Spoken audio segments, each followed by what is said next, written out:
There we go. All right. Welcome, everybody. Glad to have you back for session 3 of Honor God's Diversity. Glad that you could be with us. And we got another interesting and challenging lesson tonight. So get your thinking caps on, and we're going to have a go at some biblical interpretation, among other things.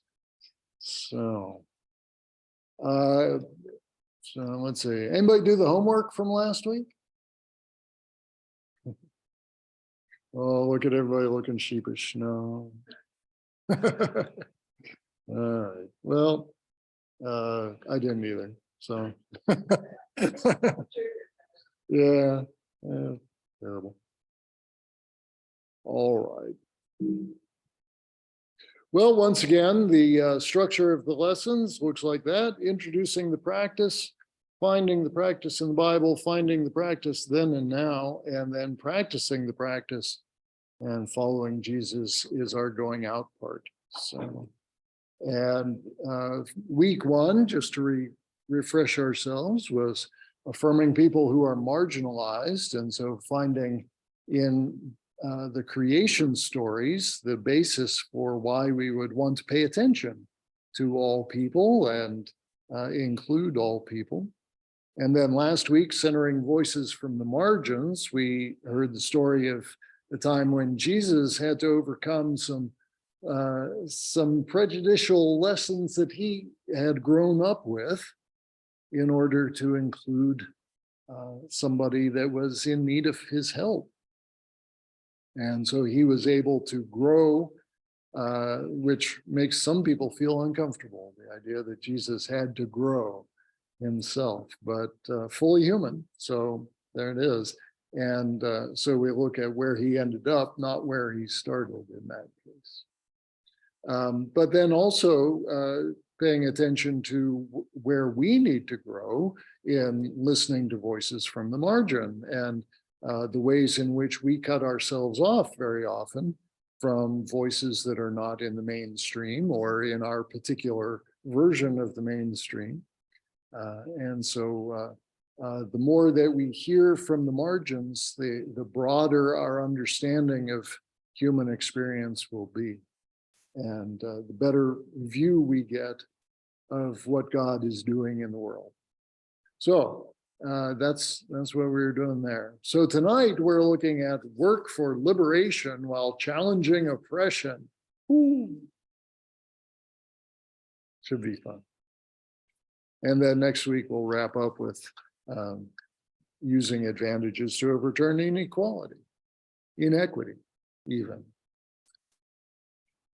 So, all right, so for our opening ritual, we'll make use of the Psalm 46, verse 10, be still and know that I am God. And so we'll do our little breathing exercise here. As we inhale, we'll pray, be still. And as we exhale, we'll pray and know, with the I am God part floating around us then. And we'll do that at least 3 times. Let's go ahead and get a little comfortable, not too comfortable, but a little comfortable. Go ahead and pray away. There he is. There's Jeff. God home safe. All right, good deal. We are just about to do our opening breathing prayer here. So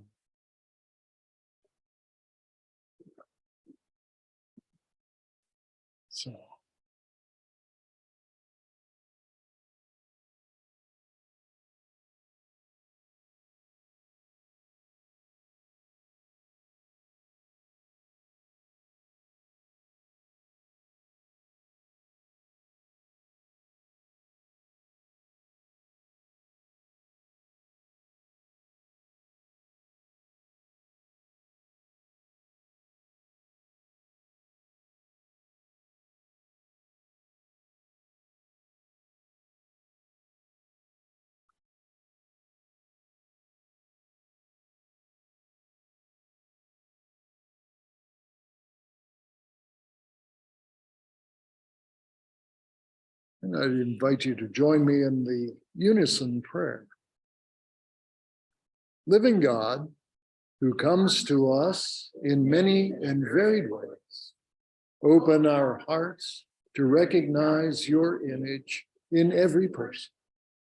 Open our minds to experience you in stories that are not our own. Give us courage to challenge the forces of evil that harm your people and inspire us to use what we have been given for the flourishing of all. Amen. All right. So the theme for this week, once again, work for liberation while challenging oppression. And I thought it might be a good idea if we make sure we're all on the same page about what those words mean, liberation and oppression. So what do you suppose we're talking about here when we say liberation? Freeing someone. Yeah. Anything else? I have to agree with you, we're so far, free countries. So Yeah. Kind of did that in 1776. Yeah. For some parts of the yeah.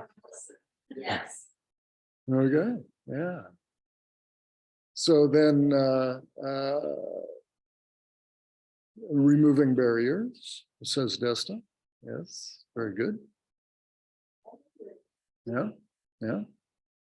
So if we are liberating people from oppression, as Bertha said, then what do we mean when we say oppression? Holding people down. Okay, people are treated less than others, less worthy. Okay. Anything else? I think part of that though is unfairly holding people lesser than something else. Yeah, unfairly is a good word to include that. Okay, well, let's take a look. Here's what the dictionaries say. Liberation is the act of setting someone free from imprisonment, slavery, or oppression. Release, freedom from limits on thought or behavior. And Merriam-Webster says, that was Oxford. Merriam-Webster says, in the second meaning, a movement seeking equal rights and status for a group. How's that sound? I mean, we kind of hit the basics there with it. So anything in there that pops out that sound?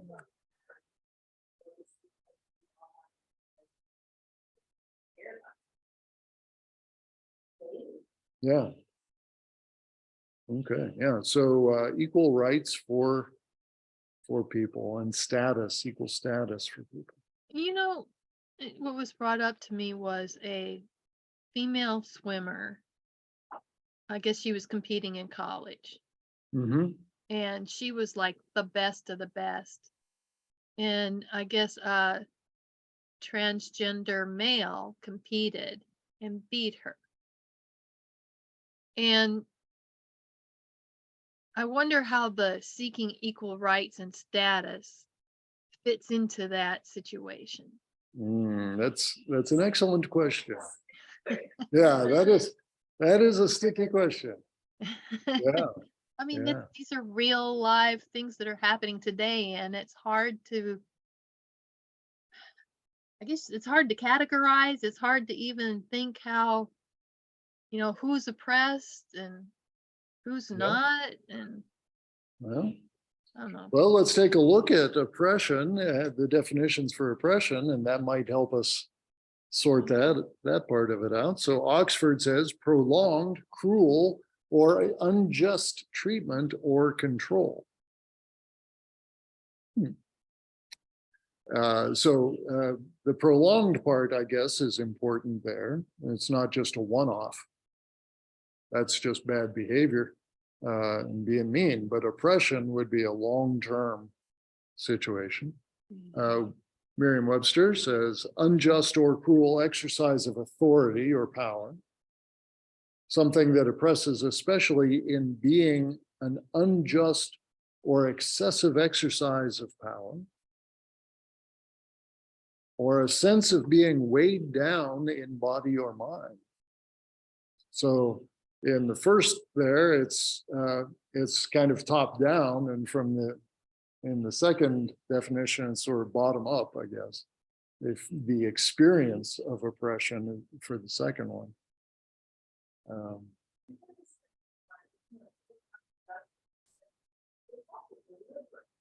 Okay.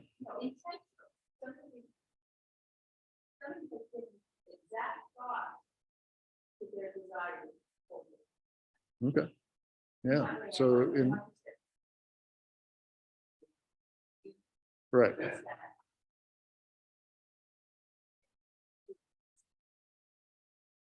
Yeah.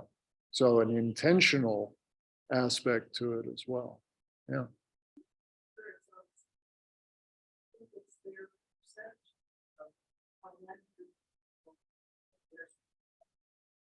Okay.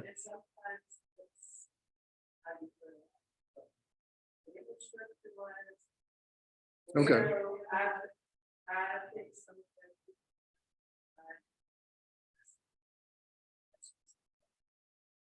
Okay. So yeah. So perhaps. So this might get more complicated yet. But you know what? There's more. Oh, absolutely. Yeah. It goes in subconscious, right? Mm-hmm. That it's your way of life. It's like they're observing. Yes, that's you can ask them. But they've always lived on that sense. It's always done it out. That's how I live. Yeah. I say so. Yeah. So perhaps as it goes along, individuals might participate in the oppression of others without recognizing it, but that the original situation probably was intentional.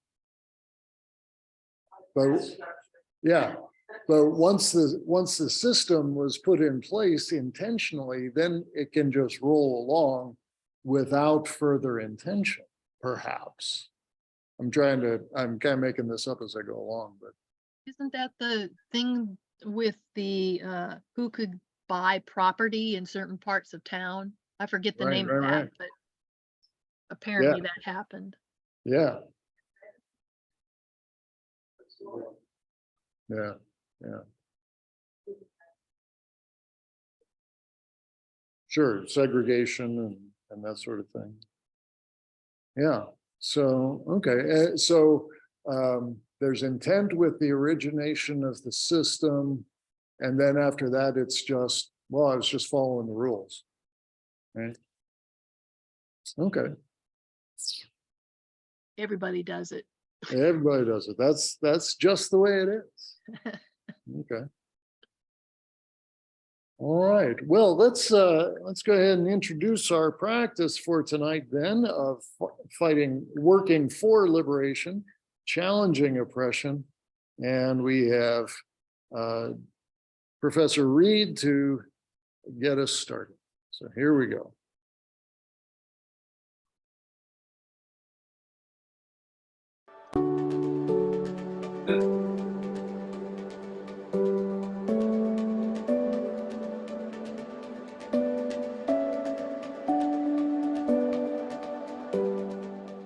My name is Justin Reed, and I'm a professor of Hebrew Bible or Old Testament at Louisville Seminary. The courses that I teach often involve the history of how Black people have engaged with the Bible and the consequences of biblical interpretation on Black people and other minoritized communities. And so, with that in mind, I was invited to share this curriculum on honoring God's diversity.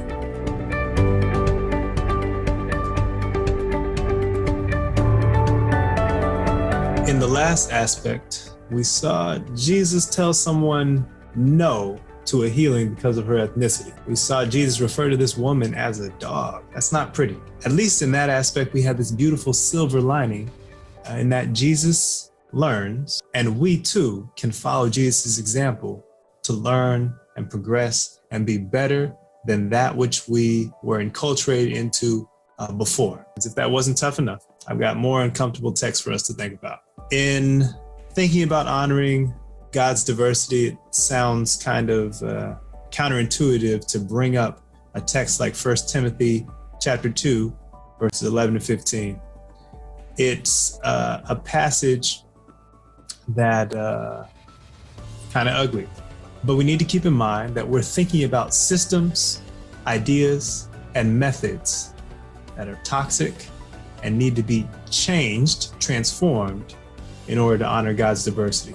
And so in our first aspect, I mentioned that one of the ways that we do that is by foregrounding Genesis 1:27 as a central text when we come across other texts like 1 Timothy 2:11 to 15. So now we get a chance to look at a text like that and see what it looks like when we encounter those difficult texts. The passage starts with an unequivocal statement. Let a woman learn in silence and full submission. I permit no woman to teach or have authority over a man.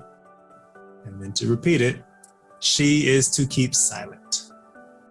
Then the writer goes on to explain this submission as based on the author's interpretation of the story of Adam and Eve. Ouch. I hope that this is a passage that makes you uncomfortable or angry, determined, hurt. I hope you feel something. As a Christian, how do we handle tough texts like these? In this aspect of the curriculum, I look at the example shown by Maria Stewart. I find a lot of strength in looking to the legacy of my people for guidance in situations like this. Of course, I don't blindly follow everybody and what they did in the past. Besides that being silly, it's technically impossible to follow everyone. But here, I get something to follow because I love it when I'm confronted by a tough situation and I see an ancestor who shows their ability to finesse their way through with courage and wisdom. As a Black woman in the 19th century, Maria Stewart was facing interpretations of passages like 1 Timothy 2:11 to 15, with people wanting to discount her calling from God. The quote that I've included is worth rereading. She says, "What if I'm a woman? Is not the God of ancient times the God of these modern days? Did God not raise up Deborah to be a mother and a judge in Israel? Did not Queen Esther save the lives of the Jews and Mary Magdalene first declare the resurrection of Christ from the dead? Come," said the woman of Samaria, "and see a man that hath told me all the things that ever I did. Is this not the Christ?" And here you see Maria Stewart is doing something very similar to what her detractors do. She's taking the Bible and looking at what's there in the text and saying, this is my guidance for what I do in life. This is how I understand the mind of God and the path that God wants for me. And so she's taking texts that show women's leadership, including leadership over men, including the proclamation of the gospel, and saying that's the model that I'm following. Now, in these respects, she's doing something very similar to what her detractors are doing, but then there's a shift. She says, St. Paul declared that it was a shame for a woman to speak in public. Yet our great high priest and advocate did not condemn the woman for a more notorious offense than this. Neither will he condemn this worthless worm. Drawing on texts like the one I mentioned from 1 Timothy, drawing on a text like John 8, she's putting together texts directly against each other, and then she goes further.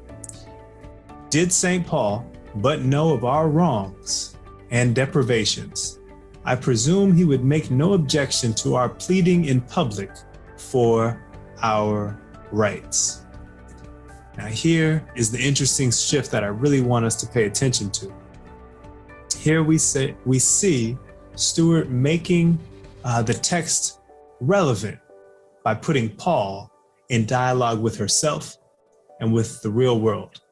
She uses her imagination and she puts the oppression that she knows as a woman in place of prominence for understanding the will of God. She imagines, what if Paul really understood? What if we were coming from a similar place? Honoring God's diversity means that we need to pay intentional and particular attention to the real oppression that's going on in the world today. Justice and equality lead to honoring God's diversity. Inclusion without justice, without equity, is still evil. With boldness, Stewart challenges us to be intentional about paying attention to the oppression that we see when we interpret the Bible, so that we can have life-giving interpretations that generate wholeness for those most vulnerable in our communities.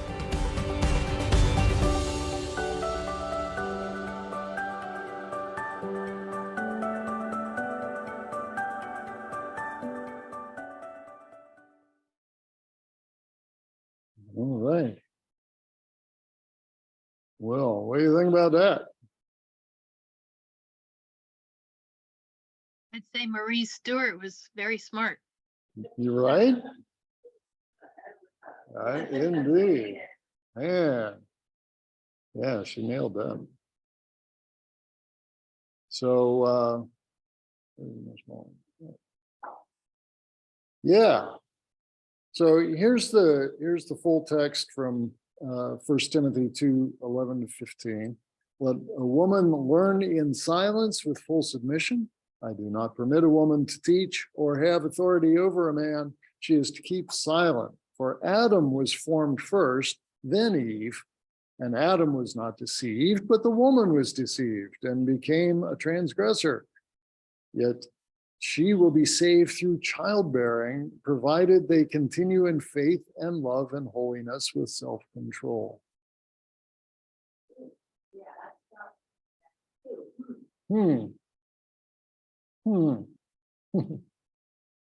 Yeah.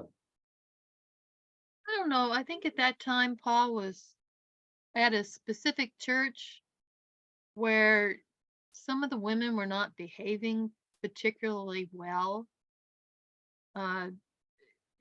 It sounded like some of them were gossiping.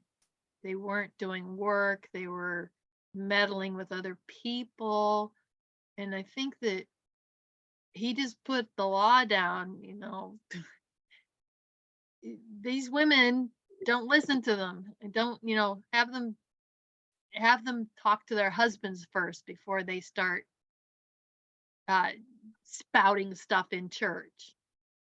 There's a lot of cultural stuff involved here, a lot of contextual stuff that's involved here.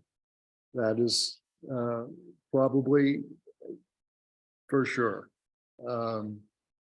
And it is nevertheless problematic, especially in the way that it has been used for 2,000 years since then, when that context was not necessarily the same. So, well, there are still churches today that won't allow a woman to preach. Oh, absolutely. Yeah. Yeah. Yeah, it's been within, well, some of our lifetimes anyway. First woman was ordained in the Presbyterian Church in 1950 something? 57. 57? Thank you. Yeah, 1957. Elders, it could be ordained as an elder in the 20s, I think, but to ministry of the word in the 50s. So, yeah, almost in all of our lifetimes. A few of us fall a little short there, but it's close. It's close. Yeah. So a couple questions here out of this. So initial reactions. Jeff, you had something that you were going to I would say, offer? that's from the Bible, so Yeah. we read something, the word of the Lord, makes me that. Right, yeah, Word of the Lord. it is the word of the Lord, so we got to figure out what to do with it, right? Which is, We, a lot of them disagree with it, yeah, you know, but I respect that it is the word of the Lord. Saying. And I know there's other, passage there that say, it's not that the woman is supposed to submit wholly and fully to a man based on he's a ruler, doesn't think man. It's supposed to be submitted to God and treat him, treat a woman as a child of God. And all that they do. yeah, So if they take excerpts, they put it in a bigger context. How that's supposed to go. exactly. Yeah. Paul's writing these letters, and obviously Paul is now doing that, writing the prison during this battle. I'm sure he had a pretty extensive knowledge that it came from the law and Mhm. then came to Christ, the whole thing. So he probably thought out a smart person. Yeah. But, letters are letters, and you're not writing the entire Bible with the letter. You're writing portions of it with the different letters, Mhm. collection letters. Yeah. Correct. Just what I see when I read it. Yeah, yeah. Good summary. So, so what are some of the options that we have? I mean, we could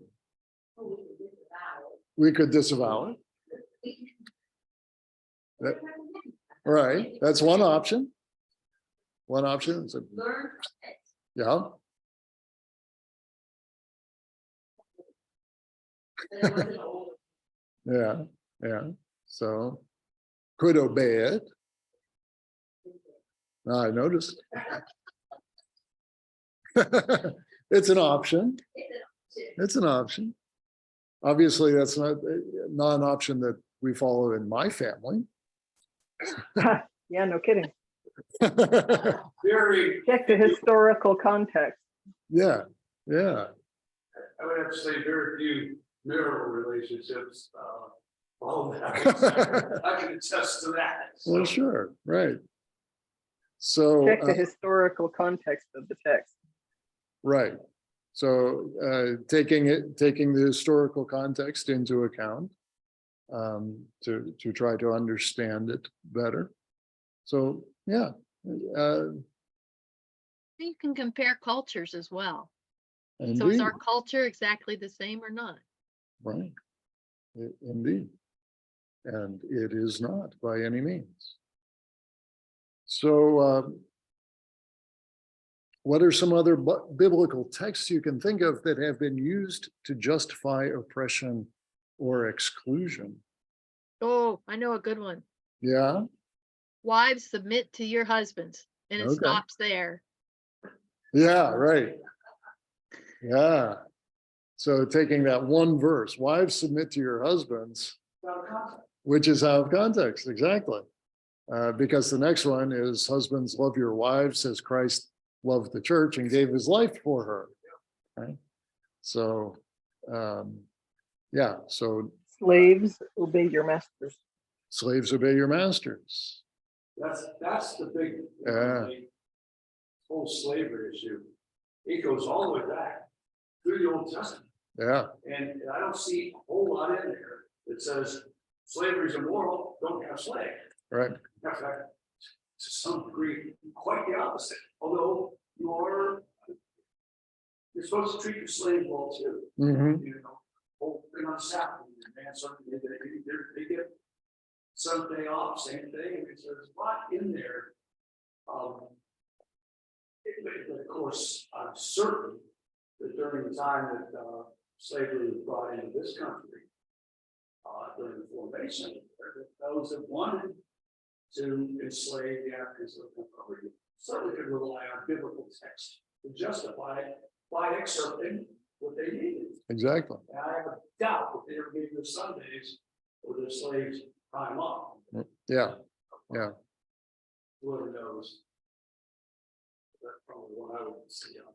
Yeah, that's absolutely a big one. Yep. Any others? got all the clobber verses for LGBTQ. Maybe Jews were supposed to be circumcised Mm-hmm. and Gentiles were considered lesser because they didn't always circumcise their children. Right? Yeah. Yeah, or just because they were Gentiles. Well, yeah, there's that. Yeah. Just because you're a Samaritan. Yeah, yeah, yeah, absolutely. Have nothing to do with them. Okay, yeah, and Well, I guess, like you say, that gets back to the passage with the woman. mhm, She was a Gentile, right? That's why Jesus Yeah. referred to as a dog. Right, yeah. yeah, And then, as you would point out in one of your sermons, good answer. Dog's too. yeah, yeah, So, I don't know what he said Jesus learned. I'm sure Jesus had to learn like a lot of stuff. But he also had a particularly good instructor for the duration of his entire existence on earth. So we learned about that too. yeah, yeah. Well, it's very interesting, as we saw last week, that Jesus has confined his ministry to Israel, to Judea and Galilee, and then has this encounter with this woman where he says, I was sent only to the lost sheep of Israel. And then after this encounter, he goes into the Gentile cities and starts healing people left and right. All right, so there's definitely a shift that happens for Jesus Yeah.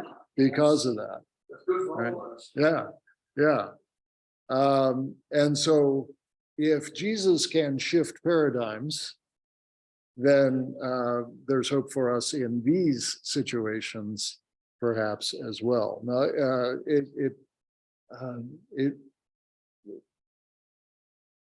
obviously it gets to be messy because some of these things deal with or become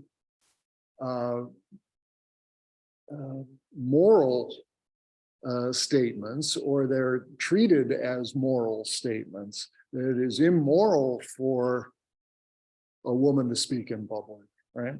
Or it is immoral to be gay or lesbian. And that isn't necessarily their experience. It's the experience of the people who are making the rules about it. Right? So we'll get into that a little bit more.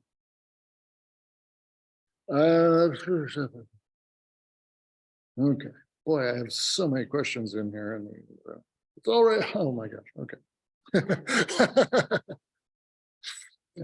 We're on page 1. Okay. Yeah, really. There's a lot in here. Holy cow. Any biblical texts that stand in contrast to this one or one of the other ones that we were naming?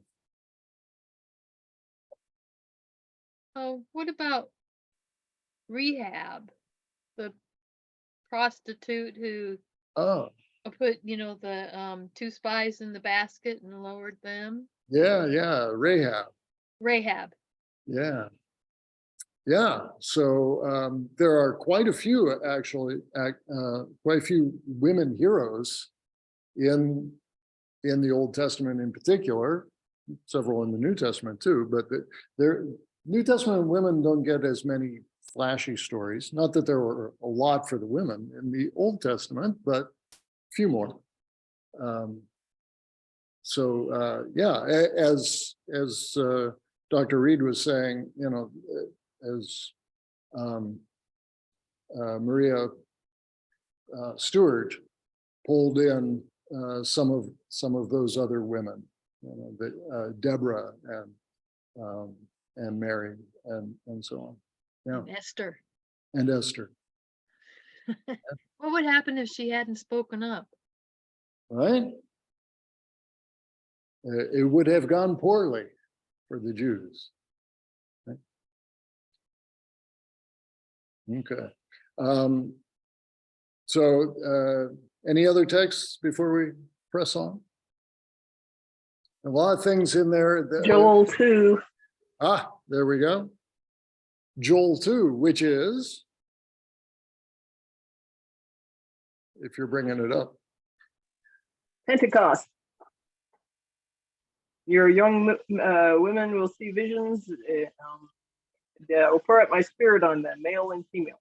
Yes, yes. I will pour out my spirit on all flesh, and my men servants and female servants and everybody. Right? Yeah. So there's an equality that happens in the pouring out of the Spirit. Okay. All right, good. And lots of other ones. So let's press on. Here are a few examples of some current struggles for liberation. So just see what you think as these pictures come up here, and then we'll discuss.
Okay, so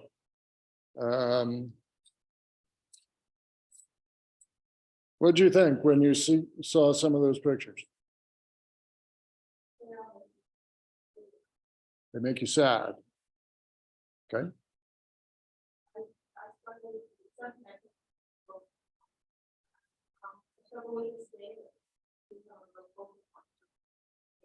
Trying to make the other people nothing wrong with their authentic self and quite different than the rest of us. And the trouble that I have Good. Good. Anybody else? Empathy? Mm-hmm. I didn't hear that, honey. What was that? Empathy.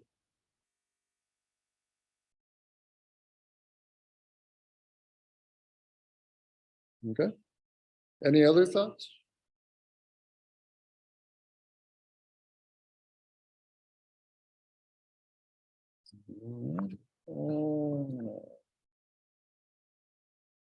How do those images tie in with our theme of working for liberation and challenging oppression?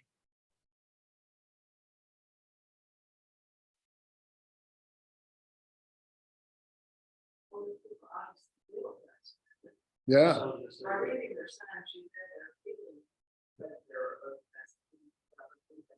feeling. Yeah. Okay. So they're feeling oppression. And so who gets to define the oppression? I guess would be an interesting question. The oppressed or the oppressor? Yeah. Yes. Okay. and that, you know, the issue that becomes, if they're feeling oppressed, there has to be an accusation of oppression. Yeah. So the accusations of oppression have to be leveled at what they believe feels, and then they have to be sussed out. Is it accurate? Is it made up? Is it someone who believes? Yeah. Yeah. Yep. Needs to be some evidence there, I guess. All right. All right. Okay.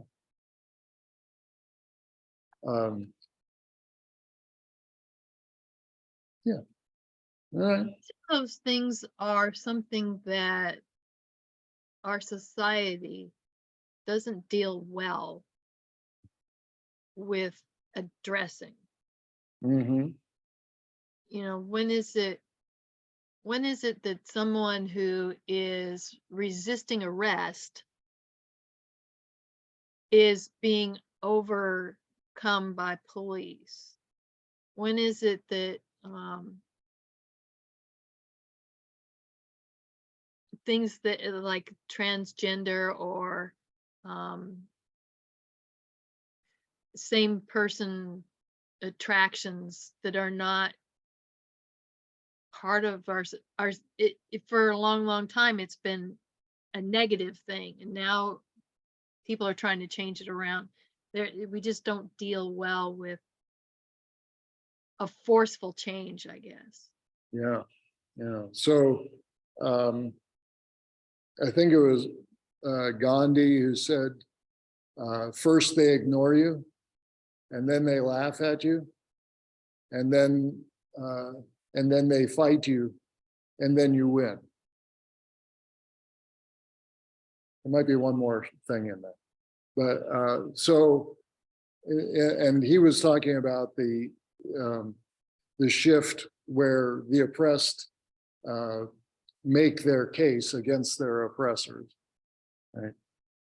So speaking as from the point of view of the Indian people against the British Empire. But we see it play out that way over and over and over again. They ignore, people make a fuss, and the people in power ignore that, thinking, well, maybe I'll just go away. And then they make fun of it, and then if it keeps going, then they fight. So in some degree, that somehow that dynamic plays into what we were talking about who gets to name the oppression. And usually the people whom the oppressed would say are the oppressors will not admit that they are oppressors to begin with. It has to, yeah, yeah.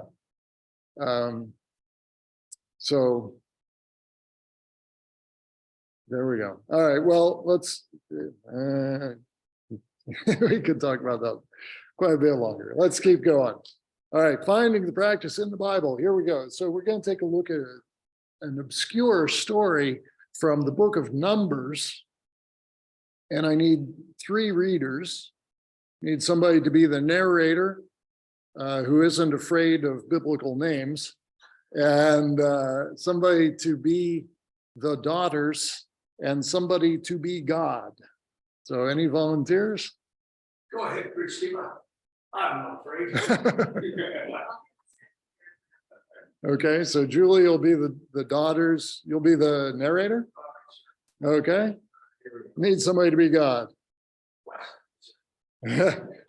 One day. Hold on. I gotta get God in here. Who's gonna be God for us? Desta, you want to be God? I guess. You can be God. All right. I'll read the part. How's that? Okay. Yes. Read the part. So God is in the bold on the next page. Okay. Carry on. So I read the blue, right? Yep. Okay. One day, a petition was presented by the daughters of Zelophehad. Bob, Noah, Hogah, Malchah, Tirzah. Their father, Zelophehad, was a descendant of Pepper, the son of Gilead, son of Machir, son of Manasseh, son of Joseph. These women stood before Moses, Eleazar the priest, the tribal leaders, and the entire community at the entrance of the town. Our father died in the wilderness. He was not among the poor and followers to be dealt against the poor. He died because of his own sin. He had no sons. For why should the name of our father physically become his plan? This is because he had no sons. Give us property along with the rest of our land.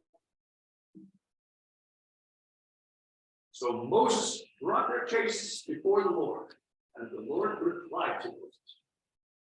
The claim of the daughters of Zelophehad is legitimate. You must give them a grant of land along with their father's relatives. Assign them the property that would have been given to their father. And give the following instructions to the people of Israel. If a man dies and has no son, then give his inheritance to his daughters. And if he has no daughter either, transfer his inheritance to his brothers. If he has no brothers, give his inheritance to his father's brothers. But if his father has no brothers, give his inheritance to the nearest relative in his clan. This is a legal requirement for the people of Israel, just as the Lord commanded Moses. All right, thank you very much. So I probably should have set this up before we read it, but here's what's going on.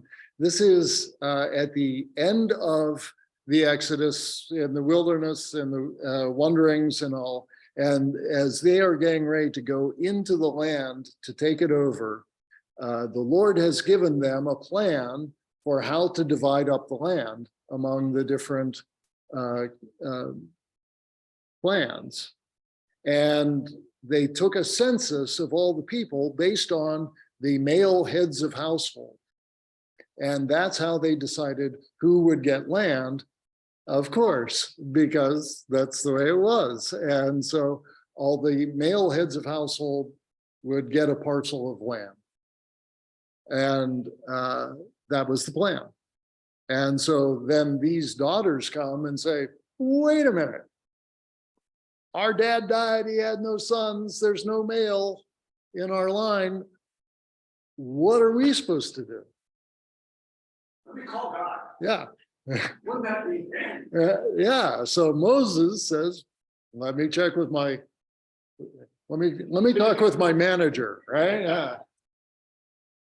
And this is what happens. So the Lord changes the rule that the Lord had made. Interesting. I still think some large degree, the Lord was trying to learn how to be a parent to his children. I really do. I just, it follows all the way to everything we try to do with our kids too. I think God is trying to figure, okay, boy, give these people pretty well, and this is what comes up. Yeah, yeah, it's a very dynamic relationship all through the Old Testament. Yeah, Yes, read it, see it. yeah, right, yeah, What if? right, yeah. Oh, yeah, didn't think of that. Didn't think about that. Yeah, a quick question. Yeah. While they were in the wilderness, Yeah. 40 years, Yeah. and all that there, was this pertaining to the promised land to be and how that went? Or were they, I mean, imagine when they were traveling, they couldn't own a partition or whatever land. But Right. Yeah, this is about the promised land that they are going to be taking over. that was- Yeah. Yep, good question. Good question. Okay, so if you're following along in the book, if you have one of the books, it's page 27 is where we are. So how did the women's request change the system for all of Israel? They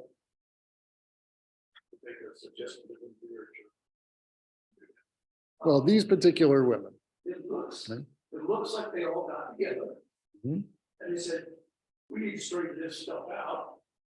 Let's en masse go and do it. That's what I'm seeing. They, much as you see to this day and age, they form, for lack of a better word, protest group Uh-huh. in a certain sense and say, hey, we're being denied something that we strongly believe we justly deserve. Mm-hmm. You're the one that's got to answer this. How's it going? Yeah. I think there's Yeah. something else too. Mm-hmm. Women weren't allowed to have property. So the fact that they got property is a really big change. Yeah, yeah. There are a few places where the women get to have property. This is one of them. Yeah, and subsequently, because of this, women could get property, could inherit property. My observation is they made very cogent and good argument for it. Yeah, You know, and I think, you know, this is before Christ, obviously, so they're still following the laws handed down. That's like, Sure. this will get to the before. They got upstairs going, got an elaboration of what we determined would work here, because here's as Glenn said, an unexpected kerfuffle in the, so how do we be fair? yeah, yeah, So, that's it. yeah. So what role did Moses play in terms of our theme for the week, working for liberation and challenging oppression? Yeah, yeah. So Moses could have said, Law's the law. law's the law, sorry about your luck, right? Yeah, but he did not. He was open to the voice of those who were calling foul. And took it to the next level. So that's pretty cool. So that teaches us something about all of this as well, right? What religious laws or understandings need to be challenged today? Woo. Whoa. That's How a much big, time we have? right? That's an awful big question. Anything come off the top of your head on that one? We're not going to spend too much time there. I think that's really big. But yeah. In Christianity, I think we've achieved a lot of equanimity in what's going on there. We don't have women that can't speak up, or, you know, I'm not saying it's always entirely free clearness, but we look at these other religious laws. We look at the Muslim community, look at the Taliban, look at all that. You know, Iran in the 60s and 70s was a fairly liberal state. We know what happened at the time. We know what things are like today. And I have personal associations back when Ben was in the daycare with Muslims, and they're here because they needed to get away from there. And they would gladly tell me anytime I would ask anything about it. You talk about oppression. The women there are under the thumb of everything. And so Yeah. I'll cut it there, because that whole system needs to be changed if we want true equality for celebrating. Yeah. There wasn't there that said the one leader for genocide. You know, we have no gay people in Iran. Oh yeah. If you do, show them to me. I'd like to talk to them. Yeah, I bet. Yeah. So in fairness, some of the Muslim communities, particularly in America, are much more open than that. And in Christianity, the Roman Catholic Church still does not allow women to teach. Valid observation. Right. And they're not super big on an awful lot of Christian churches, not real big on gay rights. Right. So there's that. So yeah.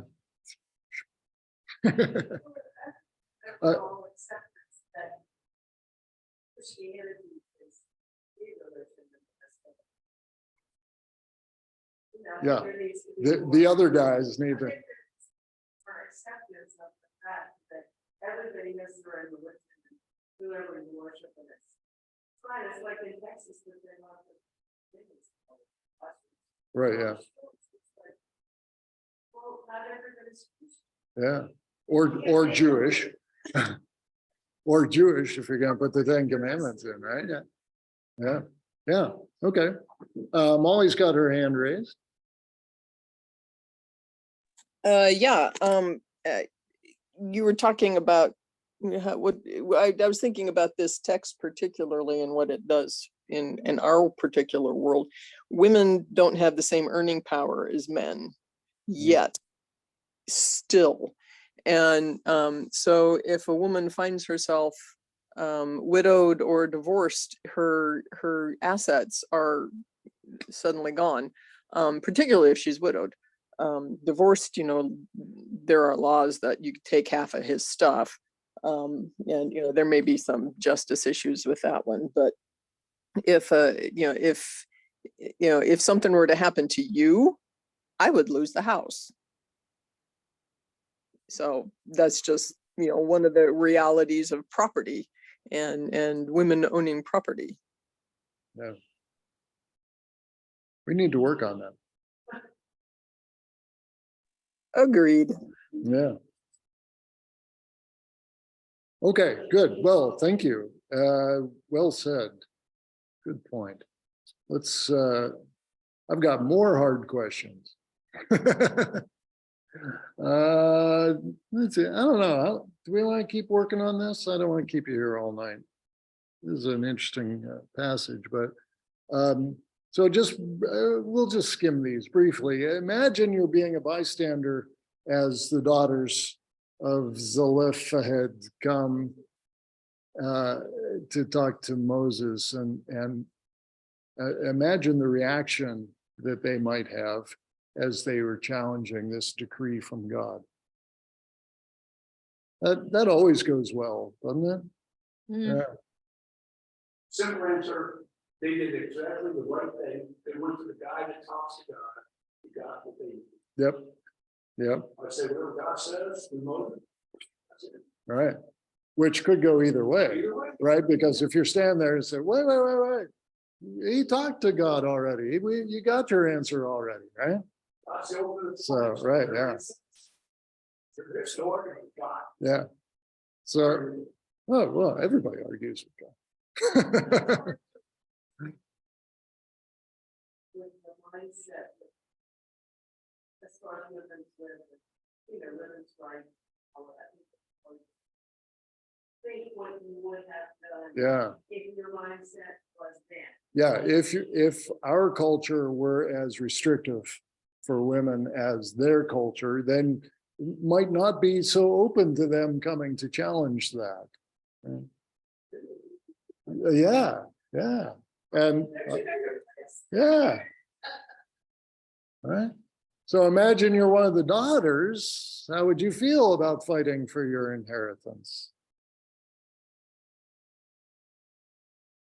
I think the women are smarter. They knew they were right if they petitioned, they did. Because, says right there in the Bible, God says the women are right. Yeah, Yes, he didn't just say, oh, go ahead and give it to them. No, he said the women are right. yeah. A God of justice, right? And it might be helpful to know what you if they hadn't gotten. Yeah, What was the alternative? yeah. What was the alternative if they didn't get the land? Yeah, they'd be in tough straits. They would have to rely on either getting married or some, or go to some extended family member somewhere else in the clan, maybe that had, within the tribe, but still had some connection, right? How have you reacted in situations when people challenge established rules and procedures?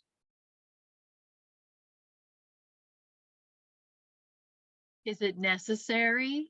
Is it necessary to make another law? Mm-hmm. Yeah. I look at it this way. If someone presents a cogent, reasonable, sensible argument, they have every right. It should be at every heard, Yep. So it kind of depends on presentation. If you're out there trying to knock down all the walls and run over everything that's an established norm, you're going to make people angry. Nobody's going to want to listen to you. You're fighting against yourself. Yeah. So go in and do just what the founding father said. That's where it peacefully assemble. Do it. And by golly, do it. Mm-hmm. See both ways. I've seen the result of both. Sure. Yeah. Brother, thoughts? The same your vision of what's happening. Yeah. That seems to be Yeah. So Yeah, perception has grown to be significantly different in our current culture. So it's hard to find some place to land in the middle sometimes.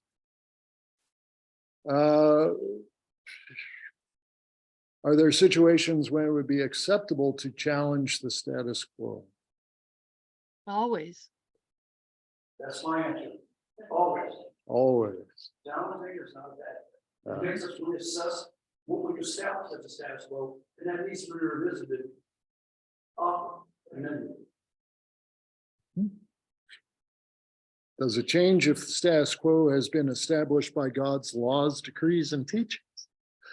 Excuse me. I think we were talking about this really early this evening. Mm-hmm. Whether it's fire and brimstone or if it's by the help of God and the Holy Spirit. Yeah. Yeah. this question is for the purpose, and a lot of times it is perception and interpretation. I mean, it's a commandment, it's pretty clear cut. Yeah. But there are a lot of precepts and moral issues that we come to know based on Christ's teaching. I would say, just for me personally, if Christ said when he was here, everything he added to it, he changed it. I think I'm going to defer to what he said. It's clear enough. I do that. If it's a matter of one passage sort of influences another on that, and depending on who's reading it, they can sway it any you want. Well, then you got to examine it. Yeah.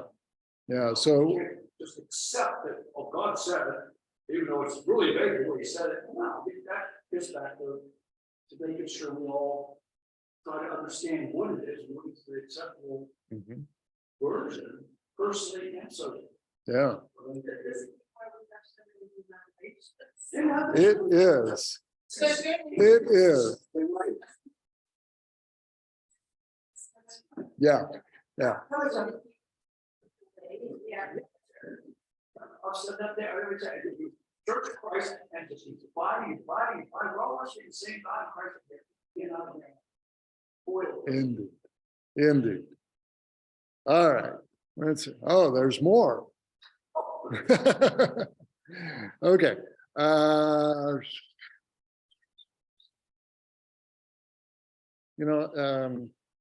We'll be here all night if we do this one. Let me just point out to you that this is this passage, Luke 6, is the Sermon on the Plain. So if you've got your book, those of you who are here, it's on page 28, or you can look it up in the Bible. I didn't plug it in here. So this is the Beatitudes and woes as Luke records Jesus saying. And so there is a lot of reversal in what he has to say here. So, for example, blessed are you who are poor. Matthew says poor in spirit. Here it says, blessed are you who are poor, because why? For yours is the kingdom of God. Yeah. And blessed are you who are hungry, because You will be satisfied. you will be satisfied, you will be filled. And there you go. I'm cheating. No, that's what you're supposed to be doing. Going from the book. Right. So a lot of these are reversals. Then the woes are, woe to you who are rich, because You've already received your comfort. yep. And woe to you who are full now, because You will go hungry. you're going to be hungry. Woe to you who are happy, because you will mourn and weep. That's scary. Yeah. So which of these kind of lean us toward liberation?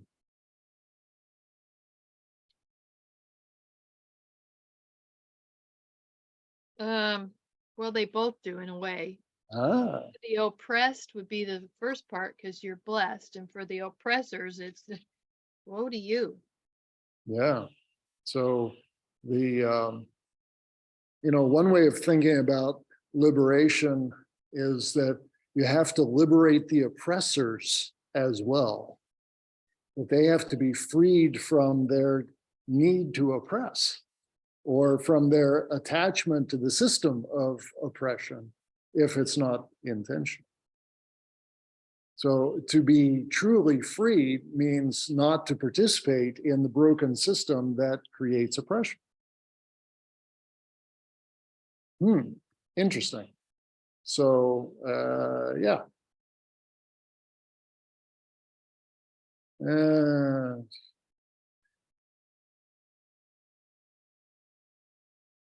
Okay.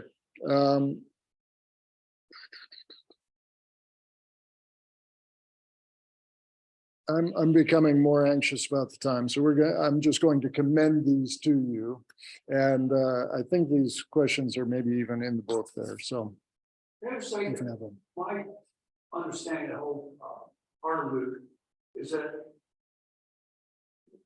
from biblical times onward, we're going to find different class structures, income-wise, and everything else. That's the human condition. And I think what he's trying to say there is, look, if you are in my name, you have to go through some tough times, but you trust in me, you have faith in me, you'll come out. You've got a good end.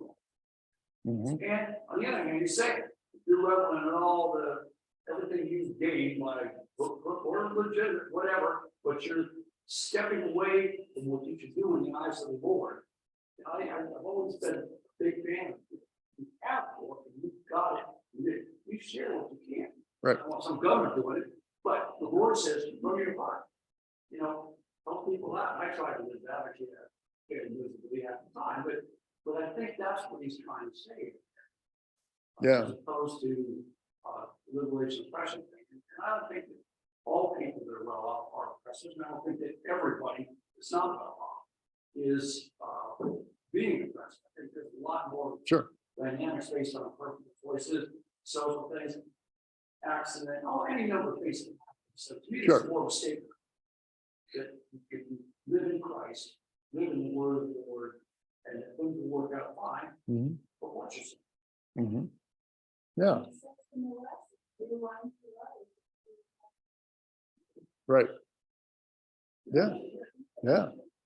Yeah. So if you are full and you have enough and to share, build a longer table. Don't build a higher wall, as has been said. Right. And so I don't know that the woes are necessarily like curses, that because you're rich, you're going to become poor. But it could be that.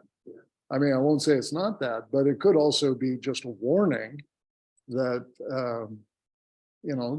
things change and people's fortunes change. And if you're relying on being full and having enough without all the other things that go with it around faith and sharing and caring for others and all that sort of stuff, there's very likely going to be a time when the rug gets pulled out from under you. What we see, with the whole lottery thing and with anything else in time, people that are charitable, kind, and helping, but may not be particularly rich, somehow come into a decent sum of money with it. What do? They get even more charitable, kind, and people that were not real good with money and or just into excess and everything, they win the lottery. What do? They go nuts, and in short order, it's all things might be addressing that too. Because if you're not in the Lord, you're not thinking as a child of God, then you're going to follow the more common practices, and that's going to I think it's the world. Yeah. Okay.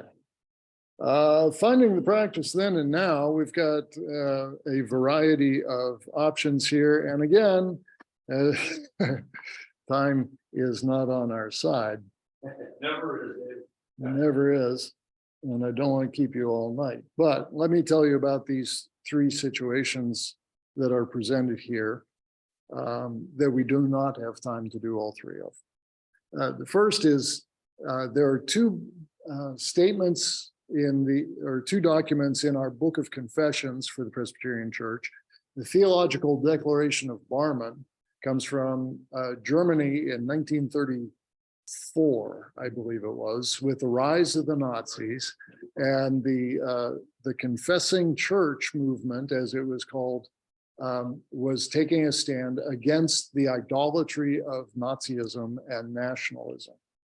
And so it is a statement that lays out the theological errors of the National Socialists, and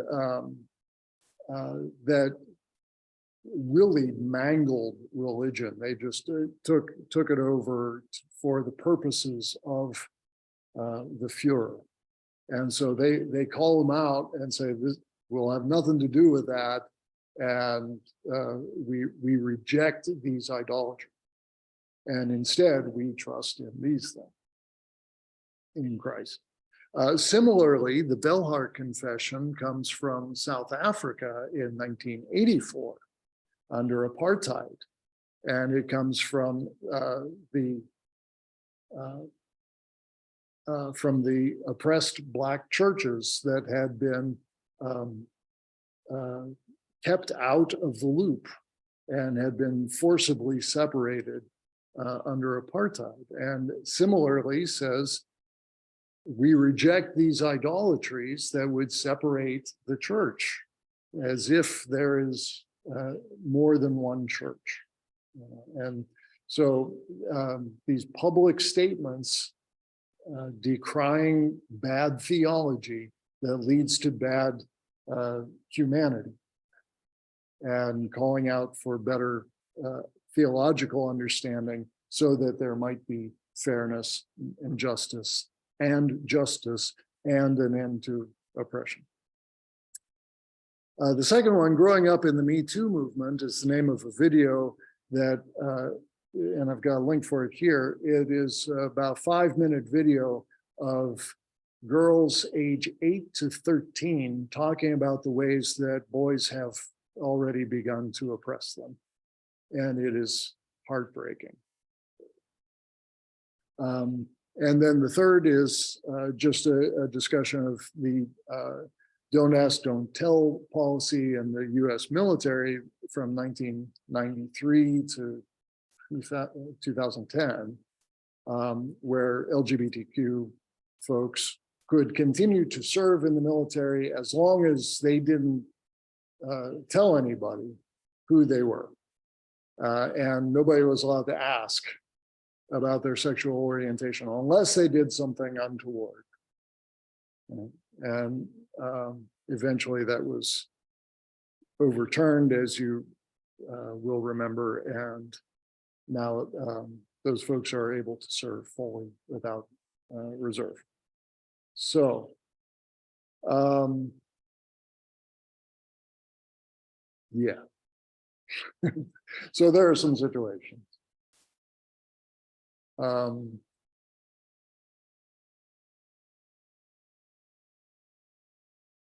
Thanks for explaining those things, because what I had seen about the Belhar Confession was kind of go ahead, be revolutionary, don't do what your government tells you to do kind of thing. And it's good to hear a different context to it. Yeah, it was don't do what your government tells you to do if it's unjust. Okay. Yeah, which it was, of course. And so, yeah, it wasn't, the same thing has been leveled at the Black Lives Matter movement. Oh, they're just revolutionaries and they're thugs and they're,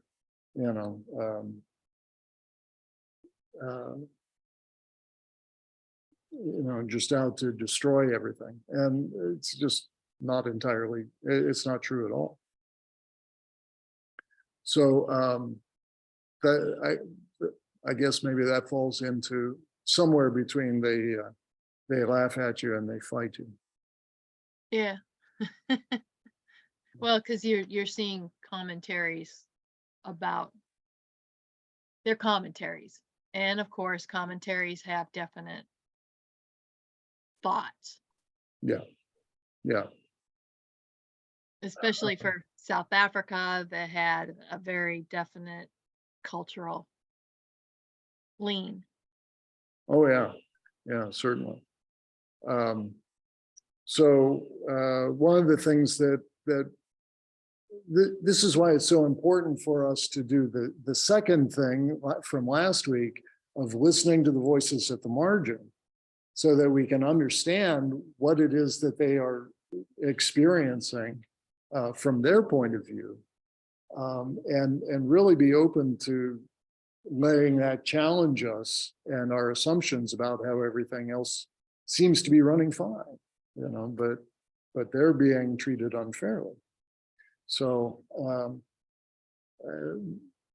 too often it happens that those voices from the margin, like the daughters of what's his name here, come and say, hey, we're being treated unfairly, we need this to change. And it's like, no, sorry, I don't know what you're talking about. Everything's fine, I'm fine, why are you not fine? Get with the program. Right? Sounds like Sharia law. Yeah, well, sure. Or at least some interpretations of Sharia law. Sharia law can become a catchphrase for things, not unlike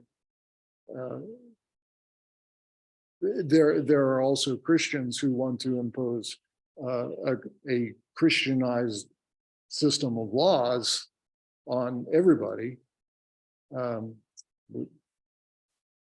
which would also not be correct. So it's just so messy. Messy being human. Okay. How are we doing here?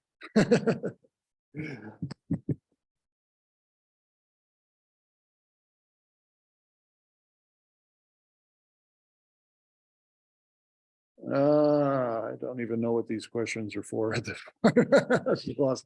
Completely lost track here. Okay. So those three examples of systems of injustice that need to be transformed in the declarations, the theological declarations, both of those systems were overthrown. That were being called out. So that's good news. Still working on it with the Me Too movement. And there's still work to be done, of course, with Don't Ask, Don't Tell, although that the policy has been removed.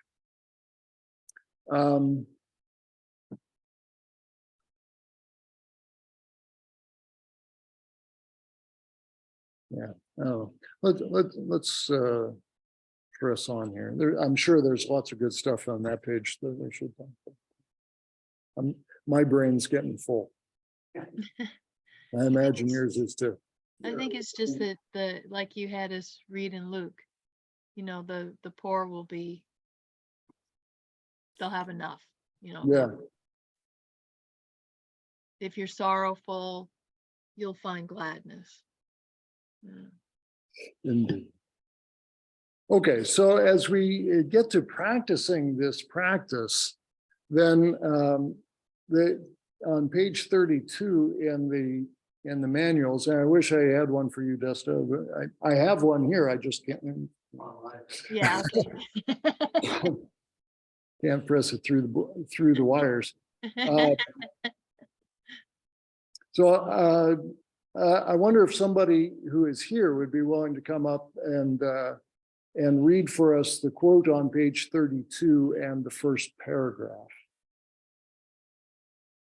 I'm always happy if you'd like. Thank you.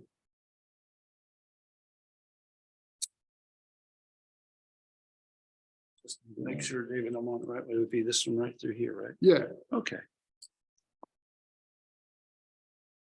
This is attributed to peacemaker and musician David Lamott.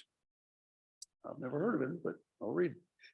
I've found heroes never really get anything done on a large scale in the absence of a movement. Movements, on the other hand, often get a lot done without dynamic leaders. Dynamic leaders are helpful, but not always essential. And we put a lot of emphasis on leadership and on heroes, whereas Jesus, for instance, put more emphasis on followership, on movements, on getting things done together. Further? The thought of? Or yes. Okay. Continuing, but this is not attributed to David Lamont. The thought of standing up against oppression can be intimidating. After all, none of us on our own could have stood up to the Nazis or challenged apartheid. But all of us can make a difference in our own communities, and the smaller local work we all do helps sustain a movement that, with God's help, can transform this creation. Some people might make inspiring speeches. Some might use connections they have to talk with those in a position to make change. Some might help with logistics and organization. All of these roles are important to make change happen. No one does it alone in the body of Christ. Spend a few minutes drafting the start of a confession you think might be written today. To get started, read this portion of the Belhar Confession. Read it. That is it. That is it. No, You're into my reading. thank you so much. You're welcome. All right. So in a lot of ways, what they're suggesting here is that you don't have to do everything to overturn oppression. You just have to do something, right? And to make use of the gifts that we have been given, and plug that into whatever movements there are afoot, and hopefully the church is in that work. I think we are of overturning, working for liberation and overturning oppression. So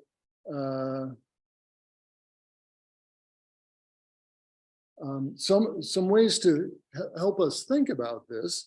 A few questions here. Where do you see suffering and need in our community? And what are the systems that continue to create that suffering and need?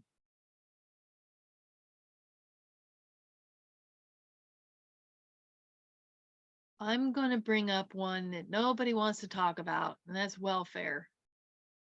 Okay. So what about it? Well, I think sometimes it's misused Okay. in that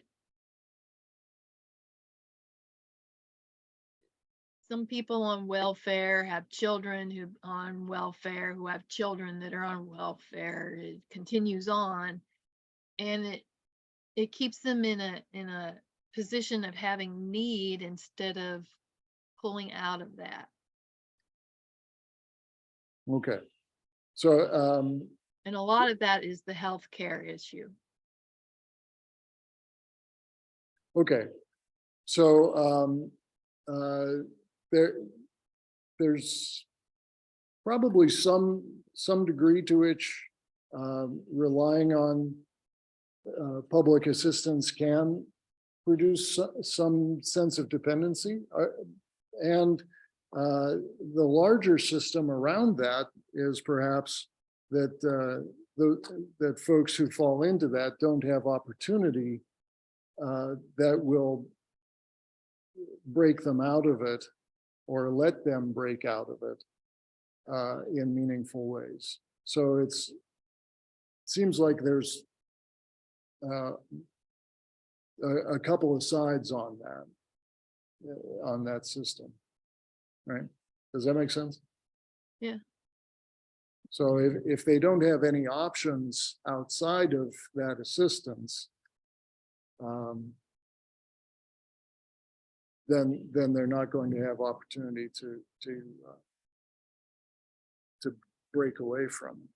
Yeah, part of that is affordable health care. Mhm. Because a lot of them stay on welfare so that they can have health care for their children. They stay Yeah. in welfare just for that. And they could be working elsewhere, but that work doesn't give them that healthcare option. Yeah, so there we go. So if that's the case, then what really needs the attention is fixing the healthcare system so that it doesn't bankrupt people and that people who are at the lower end of the economic spectrum can continue to get reasonable healthcare. Right. Okay, Molly's going to check out because her phone's about to die. Thank you for being with us, Molly.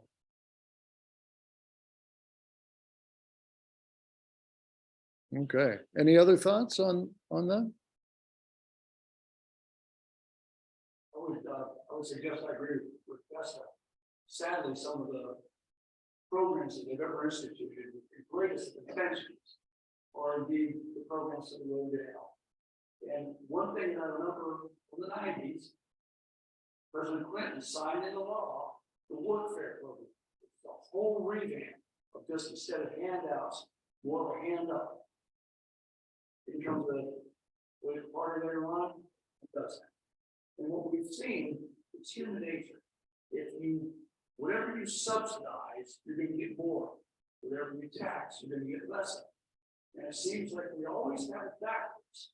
Instead of trying to encourage somebody to do better, we punish them for that and reward something that shouldn't be. And I have 3 couples in Pennsylvania that have had multiple kids, multiple fathers, so they can get more money. They are proud of the fact that they're doing that because they don't want to have to work. They don't want to, without work, without a reason, try and take care of yourself without some incentive and some assistance that's putting hands out. You lose your dignity, you lose your desire to work, and it's a downward spiral. And our government, with the programs that they've instituted to a large degree, is fomenting. I see that. It breaks my heart because everybody deserves a good chance to come to a position of dignity, to get out of whatever hole they're in, and all they need is some help. And they're not getting it. Yeah, and I'm aware that there were also stories about the workfare system that it didn't work for a lot of people. I never liked another done. Right, but that's why it got rolled back, was because it was doing harm to a lot of people who weren't able to work, but and so they lost their benefits. And you know, so that their situation was even worse. So yeah. Then what's the alternative? Continue to give them handouts and watch them spiral down. Or take it away and watch them spiral down. Yeah, but human beings, we find, and I've seen it with some people I've tried to help personally. Sometimes failures, other times the people I've went on to do quite well. Mm-hmm. As you're in the 12-step program and all this, sometimes you got to get rock bottom to turn around and change your life. What's going on? And if you're never quite hitting rock bottom, it's always there, kind of just giving you just enough to keep it floating. You won't hit it and you won't make the change. And again, I have personal experience with that. Yeah. So I think then we have to have a conversation about whether we want a society that relies on people hitting rock bottom to get by. Because that doesn't sound very fulfilling. It isn't, but if that's what it takes. But we don't, but is it? Even then, when you're talking about homelessness, many of those people are mentally ill as well. And they have to have a birth certificate to prove that they're a person. They have to have like a driver's license or some kinds of ID. And they don't have it with them. So they have no means of getting it because they're supposed to have some kind of residence to be able to get any kinds of like help that they could be getting. It's just our systems aren't meant for, That, is that what? That the state requires, a mortgage, a lease, or a utility bill in your name. If you are homeless, you have none of those things. Yeah. and that gets back to your situation with the healthcare system. What, really good point, Jessica, is someone that needs that kind of care because he simply can't. It's not a matter of being rock bottom. Right. It's because that's a personal choice a lot of times for addictions, because they can be overcome. But if you have mental or physical strengths, I recognize that. Yeah. And we need that kind of social help. There's no question. Yeah. Nobody should have to fight those constraints and not be able to find a path. Yeah. So I sympathize with your tendency to not want the government to be the ones doing the helping. And I recognize the wicked shortfalls of bureaucracy to be able to manage that. At the same time, historically, we have seen that individuals tend not to want to be the ones to help and to provide the kind of assistance for the level of need that we have in our society. As wealthy as our society is, we have tremendous need that goes way beyond what individuals or, I remember there was a push, well, get the churches to do it. What, our church? We can't support anybody. We can't support ourselves, right? So the government provides some way that can be addressed. It's not ideal by any means, but until we're ready to have a discussion about the kind of society that we want, do we want a society that allows for 1% to own 50% of the wealth? Or do we want something that's a little more fair than that? Until we're ready to have that conversation, we need some kind of government structure that will help the folks who are being crushed. I would love for the church to be able to be that, but that's not where we are right now. I think that's a big thing with abortion. So many people are so happy to put out a sign and say no abortion, abortion's bad, but not a single person will take in that teenage girl, help her through those 9 months, and then help her, because it takes another 18 years. Yeah. Having that child. It just, we're such hypocrites. We are.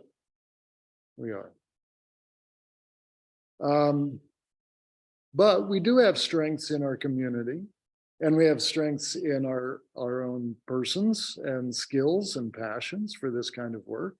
So as we think about these kinds of needs that we're talking about, we can also be thinking about the assets that we have available to bring to bear on that so that we can engage in this kind of work. What would inspire you to work for liberation and to challenge oppression? We've heard a few things already, but being able to identify those might help a person who's still trying to figure out where to fit into all of this. What sort of things are inspiring for doing that kind of work?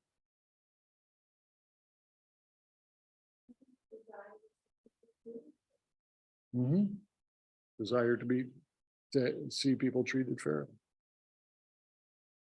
That's a big one. Thing was my favorite.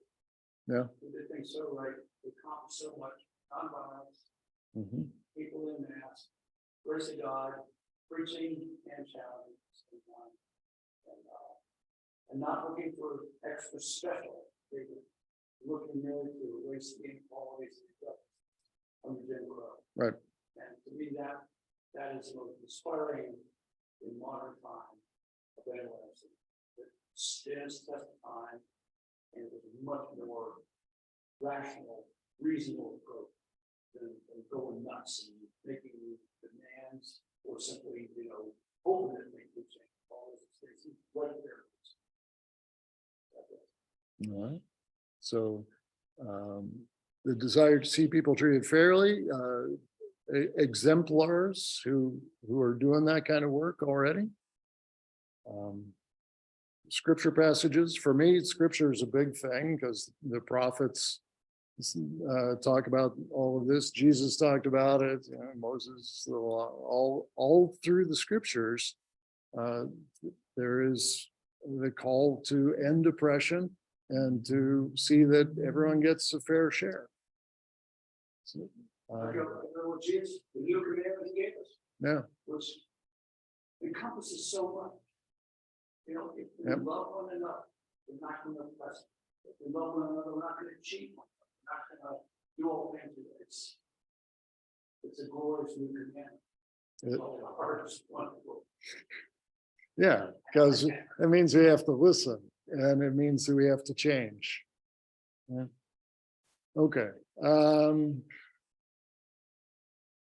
I think that's from last week. Or maybe it's not. I don't know. But anyway, we're way over time, so we're going to wrap it up. If you would like to, the assignment was going to be to write your own confessional document, your own confessional statement, like Belhar or yeah. Yeah. So there, and in order to follow Jesus, try and come up this week with 2 concrete ways that you can champion liberation while challenging oppression, if you have not already. So there we go. All right. Man, thank you for hanging in. So for our charge and benediction then, let's hear these words. Go out into the world in peace. Have courage. Hold on to what is good. Return no one evil for evil. Strengthen the faint-hearted. Support the weak. Help the suffering. Honor all people. Love and serve the Lord. Rejoicing in the power of the Holy Spirit. And let all God's children say, Amen. Amen. And those words right there are a great solution to love. We all hear that? Yeah, they are. And that's what we be. Just do that. just do that.